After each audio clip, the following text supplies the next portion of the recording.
আজকের অনুষ্ঠানটা হলো শত্রু দমন। শত্রু প্রতিনিয়ত আপনাকে হ্যারেস করেই চলেছে। তখন রাজামশাই তার সততা দেখে খুবই উদ্বিগ্ন হইলেন যে আপনি হয়তো সকালে বেরোলে আপনার ফ্যামিলির ওপর হয়তো কোনো রকমের কোনো খারাপ কিছু হয়তো হতেও পারে।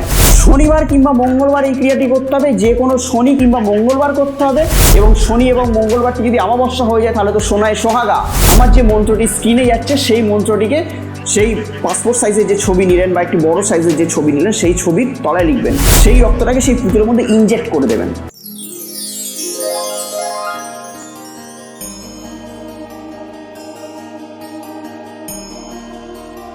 নমস্কার, আমি অয়ন আবারও হাজির আপনাদের সামনে এবং আপনাদেরকে স্বাগত জানাচ্ছি আপনাদেরই চ্যানেলে। আপনারা সবাই কেমন আছেন? আশা করি আপনারা সবাই খুব ভালো আছেন এবং সেই আশা নিয়ে শুরু করছি আজকের অনুষ্ঠান। আজকের অনুষ্ঠানটা হলো শত্রু দমন। হ্যাঁ, শত্রুর জ্বালায় আপনি টিকতে পারছেন না। শত্রু প্রতিনিয়ত আপনাকে হ্যারেস করেই চলেছে। কিছুতেই আপনার দম বন্ধ হয়ে আসছে, কিছুতেই আপনি সেখান থেকে বেরিয়ে আসার রাস্তা পাচ্ছেন না, কুল কিনারা পাচ্ছেন না। আজ আমার এই টোটকাটি শোনার পর থেকে আপনাদের সেই শত্রুর উৎপীড়ন থেকে আপনি মুক্তি লাভ করবেন এবং চিরজীবনের জন্য নিশ্চিন্তে আপনি ভরপুর শ্বাস নিতে পারবেন। তো যাই হোক, আজকের টোটকাটা খুবই পাওয়ারফুল এবং ম্যাজিক্যাল টোটকা। যদি এই টোটকাটি আপনাদেরকে ভালো লাগতে থাকে কিংবা অবশ্যই এক্ষুনি যদি ভিডিওটি যদি ভালো লাগতে শুরু করে তাহলে ভিডিওটিকে এক্ষুনি লাইক করে দিন। আর চ্যানেলে কি নতুন ভিউয়ার্স আছেন তাহলে এক্ষুনি আর দেরি না করে চ্যানেলটিকে সাবস্ক্রাইব করে রাখুন, কেননা এরকম মজাদার ভ্যালুয়েবল টোটকা, বিভিন্ন রকমের জ্যোতিষভিত্তিক আলোচনা এবং মজাদার এরকম ভ্যালুয়েবল ভিডিও পেতে তো আপনাদেরকে জুড়ে থাকতে হবে চ্যানেলটার সঙ্গে। আর জুড়ে থাকতে গেলে একটা কাজ যদি অবশ্যই করতে হবে, সেটা হলো চ্যানেলটিকে সাবস্ক্রাইব করতে হবে। চ্যানেলটিকে যদি না সাবস্ক্রাইব করেছেন তাহলে জুড়েটা থাকবেন কি করে? আর সাবস্ক্রাইব করতে তো কোনো টাকা পয়সা লাগে না, শুধু জাস্ট আঙুলটা সাবস্ক্রাইব বাটনে ক্লিক করে দিন, ব্যাস। তাহলেই আপনার এবং আমার মধ্যে একটি মেলবন্ধন তৈরি হয়ে যাবে। তো যাই হোক, আজকে আমার আলোচ্য বিষয় হলো শত্রু দমন, অর্থাৎ শত্রু নাশও বলতে পারেন যেটাকে। তো মূল ভিডিওটি শুরু করার আগে একটা গল্প আমি আপনাদের সঙ্গে শেয়ার করতে চাই। একদা এক রাজা নিঃসন্তান ছিলেন, তার কোনো সন্তান ছিল না। তিনি ঠিক করলেন যে একজনকে দত্তক নিতে হবে। তো সেক্ষেত্রে 50টি তার রাজ্য থেকে 50টি বাচ্চাকে তিনি তার কাছে ডাকলেন। ডাকার পর সবাইকে একটি করে তিনি টব দিলেন। টবের মধ্যে বীজ পোতা ছিল, যেই টবটিকে নিয়ে যাও, 6 মাস এখানে সার দাও, জল দাও এবং গাছ বের করো, চারা গাছ বের করো। যার গাছ যত ভালো হবে আমি তাকে আমার উত্তরাধিকার হিসেবে মানব।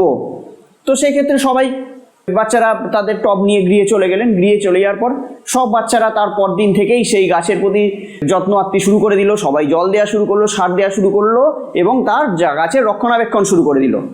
এমত অবস্থায় একটি মাত্র বাচ্চা, সে জল দিচ্ছিল, সার দিচ্ছিল, সব দিচ্ছিল, কিন্তু সেক্ষেত্রে তার টব থেকে গাছটি বেরোচ্ছিলই না, তার বীজটি খারাপ ছিল।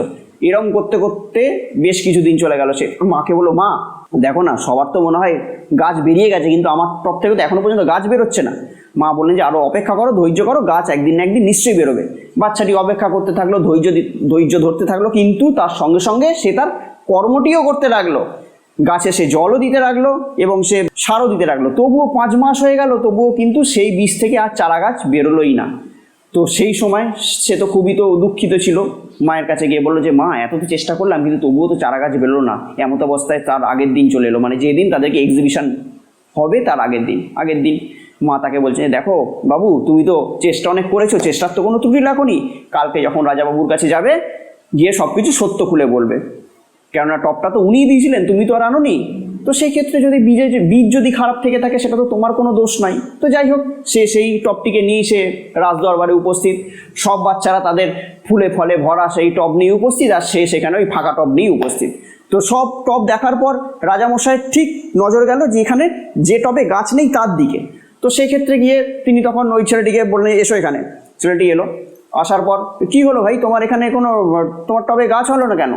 তিনি তখন রাজামশাইকে করজোরে বললেন, আমি অনেক চেষ্টা করেছি, 6 মাস আমি জল দিয়েছি, সার দিয়েছি, সব রকমের চেষ্টা করেছি, কিন্তু রাজামশাই এখান থেকে কোনো রকমের গাছ আমি বের করতে পারিনি। হয়তো বা বীজটা খারাপ ছিল কিংবা আমার কপালটাই খারাপ ছিল। তখন রাজামশাই তার সততা দেখে খুবই উদ্বিগ্ন হইলেন। সততা দেখে উদ্বিগ্ন হওয়ার পর বললেন যে আমি রাজ্যের উত্তরাধিকার হিসেবে বিবেচনা করে নিলাম তোমার এই সততা দেখে। তো এখান থেকে আমাদের কি শেখা যায়? দেখুন, আমরা প্রতিনিয়ত আমাদের প্রয়োজনে হোক কিংবা অপ্রয়োজনে হোক প্রচুর আমরা মিথ্যে কথা বলি, প্রয়োজনেও মিথ্যে কথা বলছি এবং এমন মিথ্যে কথা বলছি যার কোনো প্রয়োজন নেই, মিথ্যে কথা বলে দিলাম। কেন? মিথ্যে কথাটা আমাদের হ্যাবিট হয়ে গেছে, সেই জন্যই মিথ্যে কথা বলছি।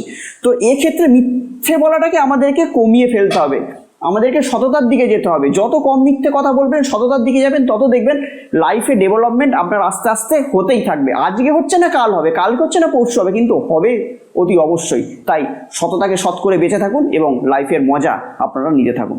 তো যাই হোক, আজকে আমি বলেছি আমার আলোচ্য বিষয় কি না, শত্রু দমন। তো শত্রুর জ্বালায় আপনি তো উৎপীড়িত হয়ে গেছেন, শত্রু আপনাকে টিকতে দিচ্ছে না, আপনি বাড়িতেও থাকতে পারছেন না, বাইরেও থাকতে পারছেন না, কোথাও থাকতে পারছেন না, আপনি আপনার ফ্যামিলিকে নিয়ে এখন ইনসিকিওর ফিল করছেন যে আপনি হয়তো সকালে বেরোলে আপনার ফ্যামিলির ওপর হয়তো কোনো রকমের কোনো খারাপ কিছু হয়তো হতেও পারে। তো সেক্ষেত্রে একটি ভয়ঙ্কর, পাওয়ারফুল এবং অত্যন্ত শক্তিশালী একটি টোটকা আমি আপনাদের সামনে উপস্থিত করছি শত্রু দমনের। এই টোটকাটি শুধুমাত্র করে দেখবেন, ফল আপনার কাছে আসবে। চ্যালেঞ্জ সহকারে বলছি, ফল আপনার কাছে আসবে, আপনাকে যেতে হবে না ফলের কাছে। কি করবেন? শনিবার কিংবা মঙ্গলবার এই ক্রিয়াটি করতে হবে, যে কোনো শনি কিংবা মঙ্গলবার করতে হবে। এবং শনি এবং মঙ্গলবারটি যদি অমাবস্যা হয়ে যায় তাহলে তো সোনায় সোহাগা। আপনাদেরকে কি করতে হবে? দক্ষিণ দিকে মুখ করে বসতে হবে। দক্ষিণ দিকে মুখ করে বসে কালো ড্রেস পরবেন, যে আসনটা নেবেন সেই আসনটাও কালো নেবেন, ঠিক আছে? কালো ড্রেস পরে একটি কালো আসনের মধ্যে দক্ষিণ দিকে মুখ করে বসবেন। সূর্য অস্ত যাওয়ার পর, টাইমিংটা রাত্রি 8টার পর হবে। বসে গেলেন, বসে গিয়ে একটি পুতুল নেবেন, একটি পুতুল বাজার থেকে কিনে নেবেন কিংবা একটি পুতুল বানিয়ে নেবেন। নেয়ার পর সেই পুতুলটিকে সামনে রেখে দেবেন। রেখে দেওয়ার পর এবারে যেটা করতে হবে, আপনার যে শত্রু সেই শত্রুর একটি ছবি নেবেন। শত্রুর ছবিটি নিয়ে আমার যে মন্ত্রটি স্ক্রিনে যাচ্ছে সেই মন্ত্রটিকে, সেই পাসপোর্ট সাইজের যে ছবি নিলেন বা একটি বড় সাইজের যে ছবি নিলেন সেই ছবির তলায় লিখবেন ওম হ্রিং বজ্র ডাকিনী মারয় মারয় শত্রু নাশ হয়। শত্রুর নাম দেবেন হুং ফট সোহা। এই মন্ত্রটাকে লিখবেন। লেখার পর আপনার সেই পুতুলটা আছে, পুতুলের পিছনে সেই ছবিটাকে লিখে দিয়ে তার উপরে পুতুলটা রাখবেন। এবার যেটা করতে হবে, মোস্ট ইম্পর্টেন্ট ব্যাপার হচ্ছে, একটা সিরিঞ্জ নেবেন। একটা সিরিঞ্জ নিয়ে নিজেদের গা থেকে একটু রক্ত টানার একটু ব্যবস্থা করে দেবেন। একটু রক্ত টেনে সেই সিরিঞ্জটায় যে সামান্য একটু রক্ত টানবেন, নিয়ে সেই রক্তটাকে সেই পুতুলের মধ্যে ইনজেক্ট করে দেবেন। ইনজেক্ট করে নিলেন। করে নেওয়ার পর এবার কি দেবেন, তার সঙ্গে সঙ্গে একটু কাঁটা দেবেন, একটু চুন দেবেন, একটু ইটের টুকরো দেবেন, একটু কয়লার টুকরো দেবেন, ঠিক আছে? এইগুলো দিয়ে আমি যে মন্ত্রটি আমার যে স্ক্রিনে গেল সেই মন্ত্রটিকে 108 বার জপ করবেন। 108 বার জপ করা শেষ। 108 বার জপ করার পর হয়ে গেল আপনার কাজ। তারপরে ওই যে জিনিসগুলো থাকলো সেই জিনিসগুলো একটি কালো কাপড়ে বাঁধবেন। কালো কাপড়ে বেঁধে কোনো শ্মশানে চলে যাবেন।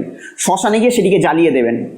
শ্মশানে গিয়ে ইনস্ট্যান্ট সেই দিনই আপনাকে করতে হবে, শ্মশানে গিয়ে সেটিকে জ্বালিয়ে দিতে হবে। জ্বালানোর পর যে ছাই ভস্মটা যেটা থাকে সেই ছাই ভস্মটা নিয়ে কোনো নদীতে ফেলে দেবেন। ব্যাস, আপনার খেলা শেষ। আপনার ওই ছাই হয়ে যাওয়া মানে আপনার শত্রুও ছাই হয়ে গেল। আপনার সেইগুলি মাটিতে মিশে যাওয়া মানে আপনার সেই শত্রুও মাটিতে মিশে গেল। আপনার সেইগুলি জলে ফেলা মানে আপনার শত্রু সেই জলে ভাসান হয়ে গেল। এক কথায় প্রচণ্ড পাওয়ারফুল এবং মজাদার টোটকা, শ্মশানতন্ত্রে বজ্র ডাকিনী তন্ত্রে টোটকা। এই টোটকাটিকে করে দেখবেন, অতি অবশ্যই শুভফল পাবেন। আপনার শত্রু পুরোপুরি শেষ হয়ে যাবে। এর থেকে আর কোনো কথা হয় না। আপনার শত্রু পুরোপুরি শেষ হয়ে যাবে।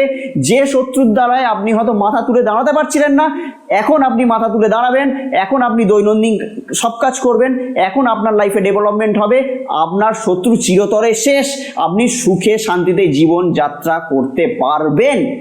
এই টোটকাটা করলেই আপনি করতে পারবেন। এরকম সেরকমই পরীক্ষিত রিসার্চ করা টোটকা আমি আপনাদের সামনে দিয়েছি। কারণ আমি বারবার ধরে বলি আপনাদেরকে, আমার যেসব চ্যানেলে যেসব টোটকাগুলো থাকে প্রতিটি টোটকাই হচ্ছে রিসার্চ করা টোটকা। অর্থাৎ আমি এই সব টোটকা অন্যজনকে দিয়েছি, তারা শুভ ফল পেয়েছে, এবং সেরকমই টোটকা আমি আপনাদের সামনে প্রেজেন্ট করি যাতে আপনারা সেই সব পরীক্ষিত টোটকাই আপনাদের জীবনে অ্যাপ্লাই করে শুভ ফল পান। তো যাই হোক, আর বেশি দেরি করব না। আবার অন্য কোনো দিন দেখা হবে অন্য এরকম কোনো মজাদার কোনো টোটকা কিংবা কোনো জ্যোতিষভিত্তিক আলোচনা নিয়ে। ততদিনের জন্য অতি অবশ্যই ভালো থাকবেন, সুখে থাকবেন এবং তার সঙ্গে সঙ্গে আশেপাশের সবাইকেই কিন্তু অতি অবশ্যই ভালো রাখবেন। নমস্কার।